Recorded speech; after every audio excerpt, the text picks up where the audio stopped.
Panginoon, magandang gabi po sa inyong lahat at sa mga nanonood ng replay the following day, isang magandang araw sa inyo. You know, today there's a buzz around dito sa area ng Katong. Hindi lamang sa Bible House may buzz because we are surrounded by many different pastors from all over the globe dahil sa CGN na yan na nireport ng ating mga MCs. Napakaraming dapat na kumustahin, napakaraming dapat na ihag, at talaga namang kulang na kulang ang oras. So ngayong gabi po ay second week ng ating Goodbye Toxic series. At ang topic ko po ngayong gabi, pinamagatan nating Breaking the spirit of entitlement. All right. So, you know, ang topic na ito hinders our spiritual growth and many relationships. Kaya napili ko ang topic na ito para makita at himay-himayin. Let's unpack or unveil this topic para makita natin kung tayo ba ay lumalakad ng may ganitong spirito. And this attitude can seep into our lives, making us feel that we deserve special treatment. We feel that we deserve special blessings without recognizing God's sovereignty and grace. I think yung special treatment ang medyo common sa mga tao dahil gusto ng laman yan. Gusto ng mga puso natin yan, yung special treatment na yan. And let us turn to the scripture and seek God's wisdom in addressing this issue of entitlement. Tingnan natin ano ba talaga ang definition, and we will see the different manifestations nito in our day-to-day walk. You know, the spirit of entitlement, sa screen ninyo, it is an attitude of expecting special privileges or treatment. Okay, kaway-kaway, yung mga may gusto nito, attitude ito, na laging umaasa, nag-expect ng special privileges. Oy, baka naman padagdag naman. O kaya naman ay, ako na iuna mo. Ganyan. Special treatment then, often without regard for others or gratitude for what we have. So it manifests as pride, it manifests as ingratitude, and also it manifests nung kawalan ng humility, a lack of humility. Tingnan natin sa story ng prodigal son. Wala akong maisip na best story dito sa spirit of entitlement kung hindi ang isang anak na ito. And later on, we will see that two sons have this entitlement spirit. May isang lalaki daw, isang tatay, sabi sa Luke chapter 15, verses 11 to 32. Ikikwento ko na lamang po sa inyo and try to picture this whole story. May isang tatay na may dalawang anak, at si tatay ay medyo nakakaalwa-alwa sa buhay. Meron siyang inihandang mga kayamanan, at itong nakababatang anak, sabi niya sa tatay niya, ito na lumalabas yung entitlement. Total naman, may mana ako sa iyo, tay. Nire-rephrase ko na lamang po ito sa konteksto o kapanahunan natin ngayon. Hiningi niya yung kanyang mana sa tatay. At sabi ng verses, walang ano-ano, ibinigay naman ng tatay sapagkat kanya ang manang ito. At ang anak na bunso ay nagpaka-sasa, nagpaka-layo-layo. Pero dumating ang taggutom sa lugar.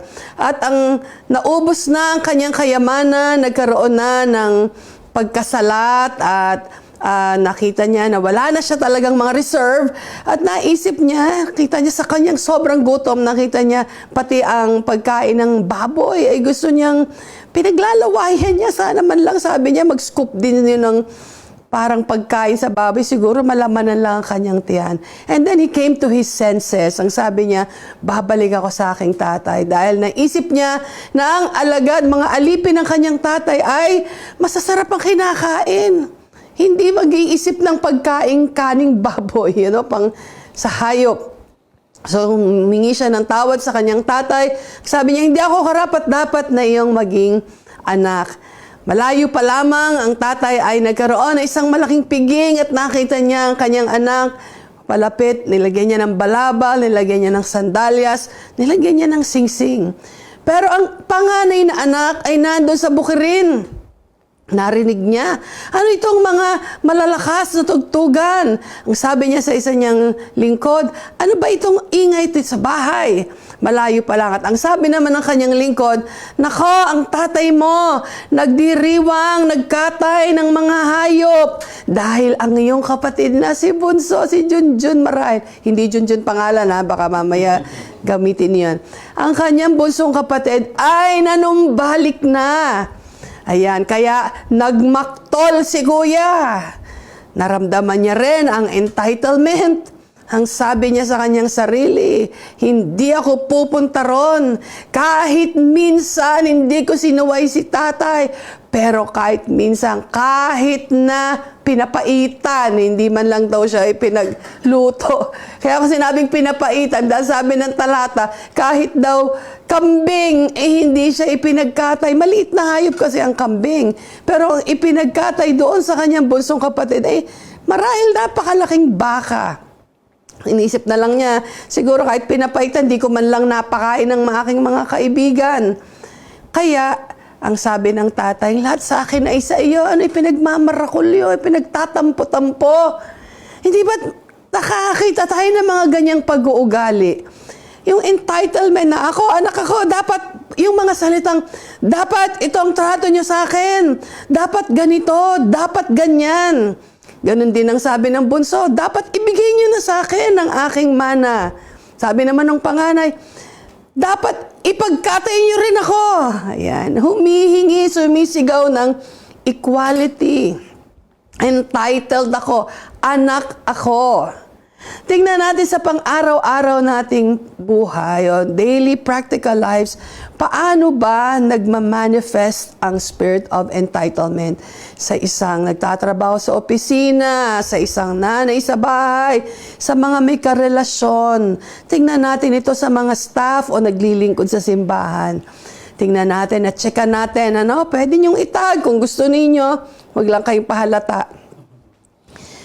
I-like nyo muna itong pinanonood ninyo kung kayo po ay seryosong nanonood ng atin pong online. Tingnan natin ang number 1 is the lack of gratitude. Alright? Pag ang spirit of entitlement, hindi ka na natututong magpasalamat. Why? Because you're not expressing thanks for the favors. Feeling mo entitled ka dun eh. Close kayo. Dapat lang. Itrato niya ako ganito. Nawawala na yung pagpapasalamat for any favors, any help, or gifts, assuming they are deserved. Kaya dapat, huwag baliwalain. Magpasalamat, lalo na yung mga nagpapasalubong. Tinatanong ko minsan, bakit may mga pagkain dito sa bahay? Kung hindi man nakakarating yung aking pasasalamat sa inyo, ay dahil baka hindi na iparating nung inyong pinagbigyan. Pero gusto ko pong ipahatid sa inyo lahat, salamat! Sa lahat ng inyong pag-alaala. But a spirit of entitlement is this. You are beginning to see that gratitude is being lessened sa buhay mo. Ano pa? Yung frequently complaining. Nagre-reklamo ka na kung ano yung wala. Hanap ka ng hanap. Parang ang kapatid na panganay. Hanap siya ng hanap. Sana man lang, excuse me, the aircon is blowing on my... Naging mapaghanap ang panganay na anak. Sinasabi niyang, sana ako rin ay ipinagkatay ni tatay, ganyan. So, nagko-complain na kung ano yung wala instead of appreciating what one has. Maaring kasing i-channel niya ito into saying na kailangan ay masiyahan ako sa pagse-celebrate sa aking kapatid. Pero hindi niya naramdaman yon dahil sa entitlement spirit. Ano pa? Yung expecting special treatment. Umaasa sa mga trato na espesyal. Uy, ako muna unahin mo, bigyan mo ako, pagkuha mo ako, pagsandok mo ako. Anything na favor o kindness na binibigay ng yung kaibigan, marahil you're expecting to maybe bypass queues o mga pila or receive priority service without any legitimate reason. Kaya alam nyo ba, minsan, sa mga pilahan, sa kainan, sa mga piging, Unahin natin yung matatanda, wag na kayo makipagkarerahan dyan. Unahin natin yung mga physically challenged para hindi na sila matagal nakatayo. Yun, okay yung mga treatment na gano'n. Pero once you started demanding it, yun na ang spirit of entitlement. Yung pag ibinigay sa'yo yung pabor, pinauna ka, salamat. Kasi pwedeng hindi bigay yung pabor na yon. You understand what I'm saying? But when you started demanding for it, na ako muna, senior citizen ako muna. Ganyan. O kaya, oy, pastor ako. Ako dapat nasa upuang pilahan na unang linya ng upuan. No, it doesn't have to be like that. You understand what I'm saying? Yung demanding something because you feel you are entitled for that. Ano pa po yung mga manifestations nito? When a person starts to avoid responsibility. Hindi ako dapat dyan. Paiwas na ng paiwas sa mga patakas o paiwas sa mga responsibility. And ito pa yung worst, you start to blame others. You refuse to take responsibility for your own mistakes. Kasi too familiar na kayo sa isa't isa. And instead, you are blaming others. Oh, hindi, kasi si ano talaga diyang may kasalanan. Hindi ako. Sometimes it's not hard to really own the mistake. It's not hard to take responsibility sa mga pagkakamali. Ano naman yung mga entitlements sa relationships? Tingnan natin dito yung mga high expectations sa mga close friendship kay Beshi, sa mga mag-aasawa, sa mga magbe-best friends, sa mga colleagues, mga ministry partners, expecting friends, partners, or family to cater to your own needs without reciprocation. Nag-expect ka, bigyan ka ng pabor, pero wala ka namang intensyong ibalik din yung pabor na yon. O hindi mo pinaghahandaan na sana one day, mabigyan ko rin siya ng magandang pabor, just as this person has extended to me. Kasi pag naging too familiar, hayaan mo na kasi siya nakakaangat. Tama lang yun siyang mag-bless. Yan, entitlement spirit yan. Kasi tayo naman ang wala, siya ang nagkaroon. Di siya ang inaasahan nating magpala. Pero nung ikaw ba ay nagkaroon, naisip mo ba siyang at least alalahanin o i-bless? Kasi once we start to demand, for example, pastor siya, kaya dapat mabait siya. O kaya, leader ko naman to, life group leader ko to, kaya dapat ipag-pray niya ako. Ba't di niya ako pinag-pray? Yan, nagiging entitled ka dun sa prayer na hindi ka nagkakaroon ng gratitude. So, entitlement sa relationship, mahalaga yan kasi nakikita pag hindi ito na-address, you start to become manipulative. Manipulative sa behavior mo, meaning using your guilt, yung guilt trip, or other manipulative tactics to get your own way. Marami ka ng mga sasabihin para ma-push mo lang yung iyong sariling agenda. Also, makikita natin mag-manifest ito sa lack of respect for boundaries. Masdan ninyo ito, lalo na sa mga nag-share ng bahay. Wala na kayong mga parameters and boundaries. You are ignoring personal space. Dahil too familiar sa bahay, di bale, ano naman ako dito, kasambahay, kahit upuan ko yung kama niya at hindi ako nagbihis. Pero siya naman, ingat na ingat siya sa kama niya na hindi siya uupo sa kama niya na hindi siya naligo, nag-shower na bagong pajama. Dahil too familiar ka, parang feeling mo, entitled ako, taga rito ako sa bahay na to. Wala nang respeto sa mga boundaries ng tao. Disregarding others' personal space or privacy. Yan, yung mga nagsishare ng bahay dito sa Singapore. Expecting to be involved in others' decisions or lives without invitation. Alam niyo ba ito, minsan nakikita ko ito. Hindi ka naman tinatanong, nangingialam minsan tayo sa planning ng iba tungkol sa baby dedication nila. Dahil ramdam mo, entitled ka sa opinion mo at pakikinggan ka, parang inaasahan mo, dinedemand mo sa kanila. Pakikinggan ka kasi ikaw mas nakakatanda. Pakikinggan ka kasi ito ang na-develop mong leadership covering sa kanila. But I'm telling you, it doesn't follow. Kaya lagi kong pinapaalalahanan ng mga leaders, huwag kayong panghimasok ng manghimasok. Hindi kayo tinatanong, suggest kayo ng suggest. Ito na lang gawin mo sa kasal mo. Dito ka na lang maghanda. Magtipid kayo ha. Mag-ipong kayo ha. Mag-iingat talaga tayo sa mga pagsasalita ng ganon kasi minsan we are already crossing the line. You understand what I'm saying? You don't respect boundaries. Lack of respect for boundaries because you feel entitled na dapat pakinggan niyo ako kasi matagal na tayo magkakaibigan, parang ganyan. So kung hindi tinatanong anong SOP natin, huwag suhestyon ng suhestyon. Pero kung kailangan yun din naman ng suhestyon, magtanong kayo. Okay? So sa workplace entitlement, ano naman ang mga expectations dito? Ito yung mga expecting promotions na hindi ka naman nag-effort. Entitled ako, sana i-promote nyo ako, sana increase nyo ako ng salary.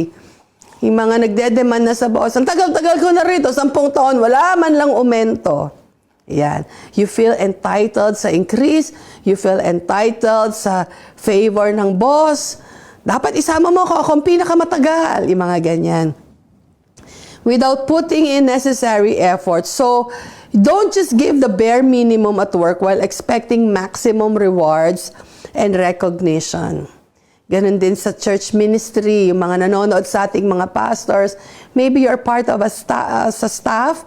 May mga staff tayo dito sa church, mga volunteers natin. You know, feeling they should reserve more as a staff, binibreak natin yan. Hindi ibig sabihin staff tayo ay dapat tayo nauuna na tumatanggap. You know, priority dapat ang feeling. Ano ako, staff ako, dapat akong gagamit ng sanctuary. Ganyan. Oh, kasal ko, dapat unahin niyo ako. Kasi kasal ko, staff ako. Yan, entitlement spirit yon. Let us not make this as a monster sa puso natin. Kasi it really hinders relationship at yung growth natin. Those who serve also be mindful of this. You demand more from the team because you are serving. Ako ang hirap na hirap dito, tapos ako pang walang natirang pagkain, halimbawa. Ako na nga yung nag-beatbed, ako na nag-preach ng umaga, nag-lead ng hapon, nag-recording pa kami. Sinasabi ko to, hindi dahil naririnig ko siya. Wala ngang ganon. Masyado silang overly helpful, pero ayoko ring makarinig on the side na sa puso ninyo ay may mga ganitong mga reklamo. Because God is the one who rewards. He sees us. Amen? At He rewards us. So tingnan natin how do we address this. Number 1, ito natin mga points, addressing the spirit of entitlement and how do we break this. Number 1 is recognize God's sovereignty. Anong ibig sabihin nito? Sa James chapter 1 verse 17, every good and perfect gift is from above, coming down from the Father of the heavenly lights, who does not change like shifting shadows. Ang lahat ay biyaya lang ng Diyos. Ang lahat, pabor. Every day, there's new mercies that we see. Every good and perfect gift comes from above. Hindi dahil sa magaling tayo, hindi dahil sa tayo ay karapat-dapat, hindi dahil sa ikaw ay mas naglingkod, but appreciate that every good and perfect gift is from above. Acknowledge that all we have is by God's grace, not by our own merit. So recognize God's sovereignty in everything. Pasalamatan ang Diyos, yan din ang pangalawang point natin. Begin to practice gratitude. Kasi kanina nakita natin yung lack of gratitude as manifestation. So to combat this is to practice gratitude. You know, keep a daily gratitude journal to recognize and appreciate the blessings in life. Every day, kaysa maghanap ka ng entitlement mo dyan na, oh, dapat ito ang meron ako ngayon, Lord, nangako ka, ganyan. Begin to shift that into thanking the Lord. Say, Lord, I thank you for this life. I thank you I can breathe. I thank you that I have still money to buy food. I thank you that I can bless others. I thank you, Lord, that people are willing to help me. I thank you, Lord, hindi man sila andyan sa timing na gusto mo minsan, but thank you for bringing you into a big community who supports, who bless. There are so many things. Practice gratitude. Thank you. Say thank you. Salamat po. And then, kasama yung mukha, kasama yung puso sa pagpapasalamat. 1 Thessalonians chapter 5, verse 18. Alam natin itong verse na to, give thanks in all circumstances, for this is God's will for you in Christ Jesus. It says, in all circumstances, sa lahat ng mga pagkakataon, mga pangyayari sa buhay natin, magpasalamat tayo sa Diyos. Make it a habit of thanking people for their help, for their support, everything. Meron ba kayong hindi pa napagpapasalamat? Meron ba kayong na-receive na special favor today? But hanggang ngayon, hindi nyo pa na-isesend yung thank you. Akala nyo na-send nyo na. Always be mindful of this. Because people don't need to really help us. People don't need to really extend favor to us. But we get it because God is good. And yung generosity ng tao overflows at nagiging recipient tayo nun. Colossians chapter 3, verse 15, sinabi rin dito, let the peace of Christ rule in your hearts, since as members of one body, you were called to peace. And in-end ang verse na ito by saying, and be thankful. Kasi once our heart is not in peace anymore, kaya sabi doon, the peace of God rule in your hearts. Ibig sabihin, dapat ito ang laging nag-ahari sa puso natin. But if in case there's some chaos or na-disturb ang peace na ito, sa kaduluduluhan, be thankful. Practice gratitude. Yun ang ating default. Number 3, we need to embrace humility. Hindi lang basta be humble, kundi yayakapin mo ito, ibibigkis mo sa sa tiyan mo, pagbigkis, di ba? Gawing sa tiyan yan. Ibigkis mo ang kababaang loob. Bitbitin mo siya, araw-araw isuot mo ang kababaang loob. Because this really breaks yung entitlement spirit. Mapapakilos ka rito. Lalabas lahat ng natatago mong lakas. Kababaang loob.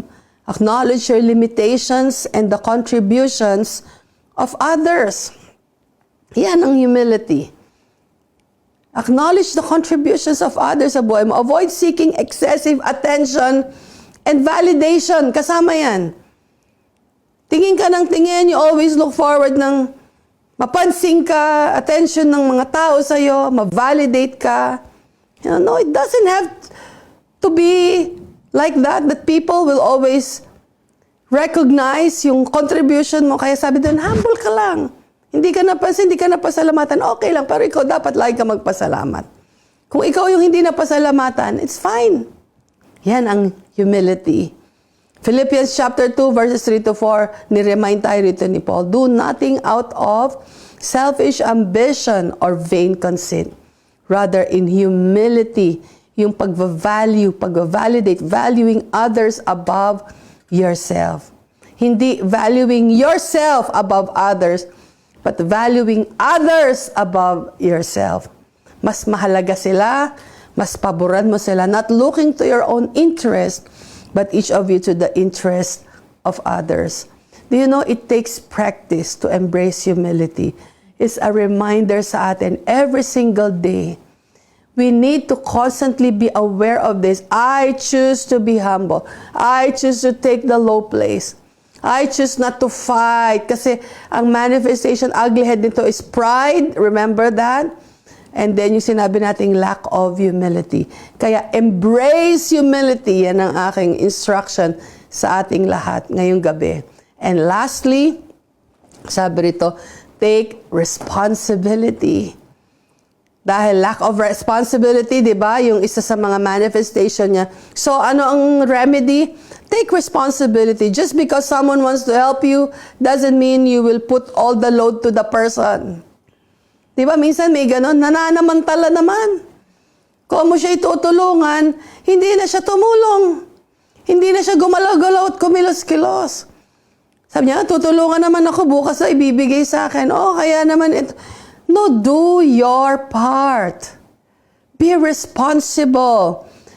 And also sa aspect din ito ng taking responsibility by owning your own mistakes and learn from others. Fulfill your duties and commitments reliably. Yan ang taking responsibility. Wala ka kasing entitlement, kaya you're taking responsibility sa lahat ng aspeto ng buhay mo. Sa mga staff, lagi namin tong sinasabi, kahit sa staff sa Marikina, yung mga nanonood sa inyo, sa Cornerstone Marikina, and then dito sa Singapore, that when you're given an extra off, it is a privilege, not an entitlement. Na, napagod kasi sila. Dapat lang bigyan nyo kami ng extra off. Eh, paano kung hindi ibinigay? Eh, di parang diniman mo na. Entitlement na yon. Pasalamat kung meron, pasalamat kung wala.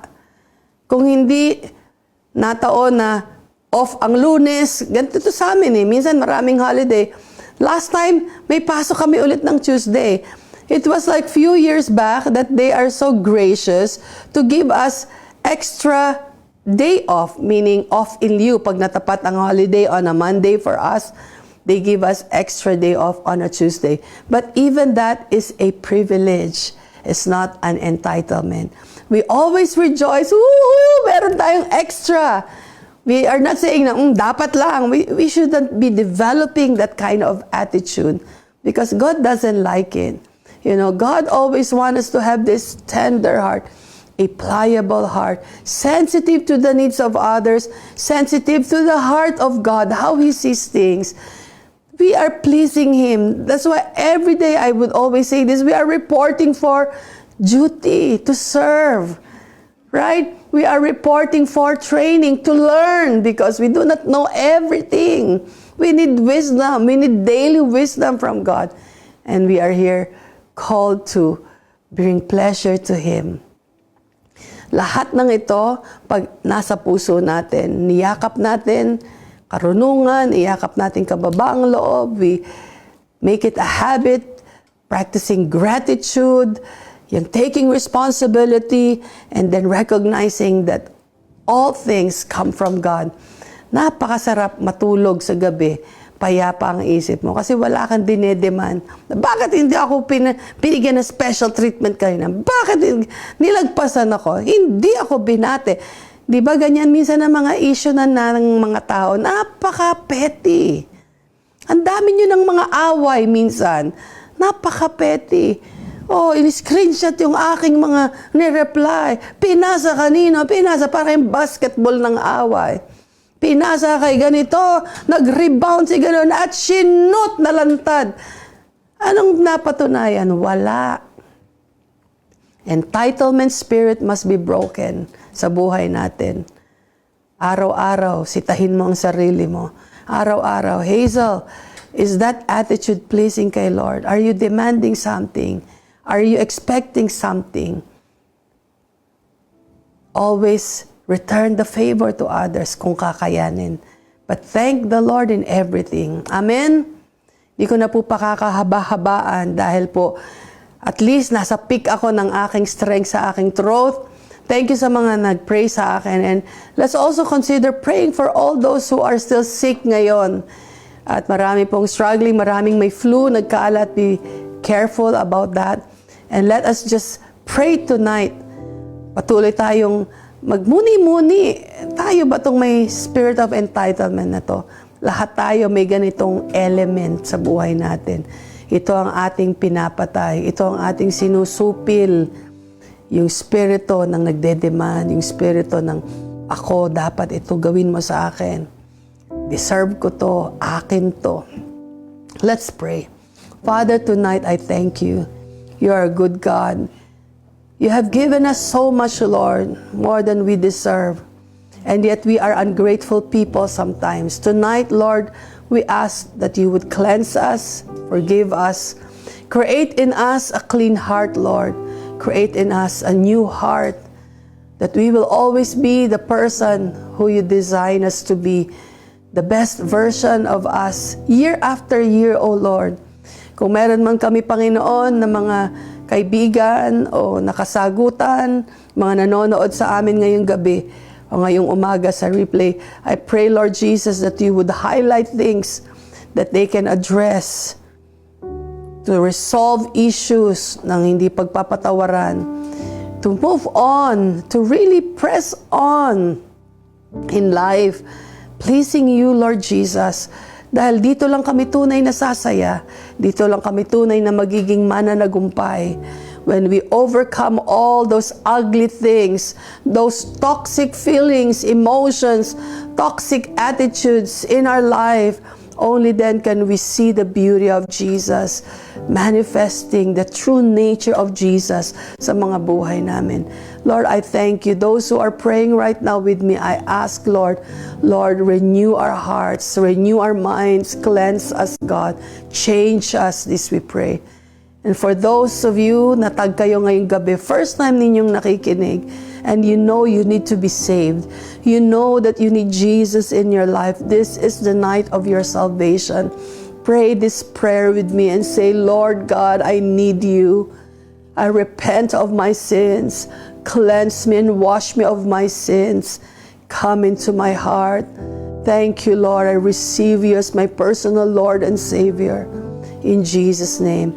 If you have prayed that prayer, I believe that God took you seriously, and He would love for you to be part of a community where you can grow. Your faith will continue to increase. Amen. The Lord bless you. The Lord keep you. The Lord make His face to shine upon you and be gracious unto you. The Lord lift up His countenance upon you and give you His peace, both now and forevermore. Amen. I love you. Mwah!